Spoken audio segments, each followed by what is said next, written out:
So basically, what I said last time is that a song is a piece of art, and a piece of art is some stuff, ideas, some things, all put into a frame of sorts, and it is a whole thing in and of itself, and its value is ideally intrinsic in that thing, that object of art.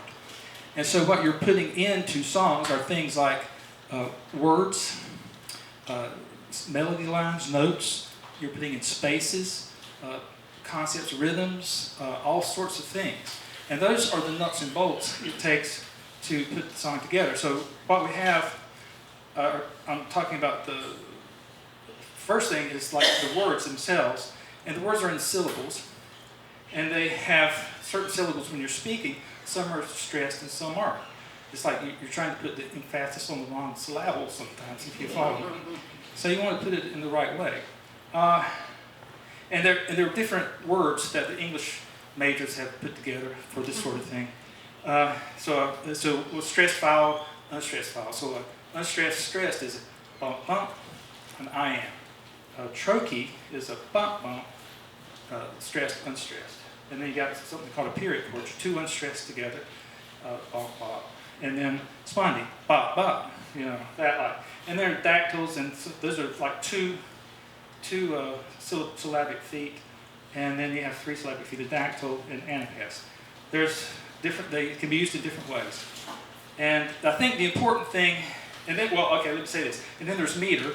So you have however many iambs, say, for example, you might have in a line, that would be a meter of that particular line. So you've all heard of the iambic pentameter. That's in the sonnets. Da da da da da da da da da. So that's a way of writing. And I think the important part is to, when you're writing a song, once you have a syllabic structure or a line structure, pay attention to where the stress is in the lines, and try to match it so that there's not a lot of difference between, say, the verses. I mean, it can be completely different in the chorus, but whatever the structure is, you want it to stay the same from verse to verse, more or less. And I'll talk about that just a little bit more. And so that's one thing. It's just to pay attention to the syllables and what's stressed and what's not stressed. Another thing is rhyme, and everybody knows about rhyme. There's couplets, and then you can rhyme like AA, and then there's AAA, and then verses that can be usually AABB or ABAB, or ABBA, and there are other rhyme schemes too that can be different. And so, whatever you establish at the beginning of the song, try to maintain that pattern throughout the rest of the song. I'm really big on structure. I really think everybody should write to certain specific structures, like first, the sort of common structures are verse, chorus, bridge, chorus. Everybody sort of understands that, I think. And then there's a more of a ballad form, I think, that's a verse, bridge, verse, which I write a lot that way. And then verse, like an old folk style, is verse, which is an older form. So I would encourage everybody to write to a form if you're writing, and just pay attention to that. So when you're writing lyrics, I have some suggestions. Write around one emotional idea or a center, an emotional center, whatever that center is of the song, whatever you're shooting for. Write to that. Everything in that song, everything should be arranged in that song that you put together to point to that one thing or support that idea or emotion. You want to paint a picture. Showing is always better than telling.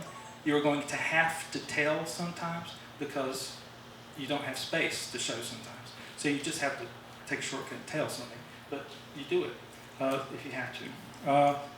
Always try to be conversational.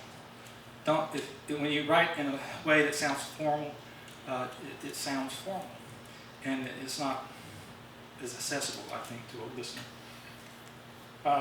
Use similes and metaphors. They're a good way to shorthand ideas.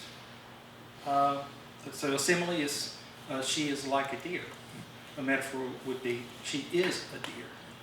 And so whatever is appropriate for songwriting, you might want to do that. There can be shorthand ways of saying a lot in a very powerful way. And that helps if you have you have a limited amount of space that you're trying to fill.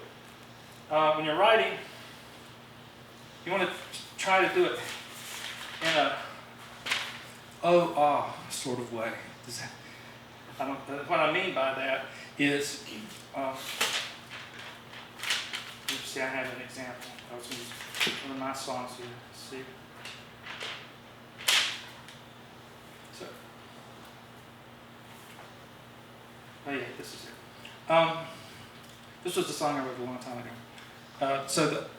Here's the line, first line of the song. I found your white dress. Oh. In a box in our closet. Oh. So you're setting up the tension, and then you're releasing the tension. The one that you wore, on our wedding day. Till death do us part. Oh, we vowed to each other. It was a promise we kept. Oh, what more can I say? So that you get the idea, and it's a good way to try to think about how you're writing. So the way I envisioned this is it's like you got a listener out there, and there's a rope tied around him because he's standing there listening to you, and so you're reaching out and you're feeding him something, and he goes oh, and you go pull it to him, and then with an ah, so and you're kind of pulling them into that song. And the idea is that if you can write it in such a way that you do that effectively, he or she, whoever's listening, will enter that song with you and go with you on that song. And along those lines, you want that person also to not have to work too hard. You want to make sure that whatever you write, it makes sense to them. They don't. If you say something, you don't want it to stop them and go, what does that mean exactly? I mean, you don't want to ask you questions like that. You want to be able them to understand what you're saying as clearly as possible, as easily as possible. And so, okay, so that's kind of the lyric writing part. And just some ideas for musical things. You always want some kind of musical hook, some melodic line, or an instrumental hook or something in there to kind of announce the song. Because there's a lot of songs you hear 3 notes and you know what they are, what the song is. That's the kind of thing you want to do for. So if you just start strumming away and singing, that might not carry. But if you have a certain way you're strumming, or certain chords in a certain way, then that could work. Or you have some sort of melodic line or figure, musical figure. That's always a good idea. The other part, and I think I'll just close with this, there's something called the rule of 2 whenever you're doing music. And probably, yeah, it has to do with music mostly. The rule of 2 is you don't want to have any element of the song that you repeat twice, or you don't want to repeat it a 3rd time. You're going to want to change it. The Beatles are famous for this. So if you go and listen to any Beatles song, listen to the melody lines, and they'll sing a melody line, and then they'll sing the same melody line right after, same exact melody. And then afterwards, like the 3rd and 4th line will be completely different, but they'll be matched up too. So you hear the line, and you get familiar with it, and it gets reinforced. You go, oh, that's kind of cool. But they change it, and then you get another line, so you won't get bored with the first line. And you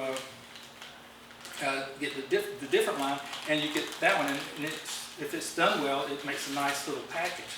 And then you go off to the chorus, which does the same thing, and then you come back to the verse again, and it sounds cool. It's a welcome thing, and oh, that's familiar. I like that, and so it just enhances the enjoyment. And if you want to do it that way, and that's the importance of form, to be able to do that repetition and the variety in a structure that is a reference for the listener, so that they can follow you. That's what you just want them to be able to follow what you're saying, because you want to communicate something to them. And if you use a form, it's much easier for the listener to follow you. And pretty much that's it. And I'm going to leave it at that. And if you have any questions about any of this stuff, I'm happy to talk about it endlessly. Steve and I do that anyway. I think most of the time we do a lot. But I appreciate your time and attention. And like I say, if you have any questions, just let me know. Thanks.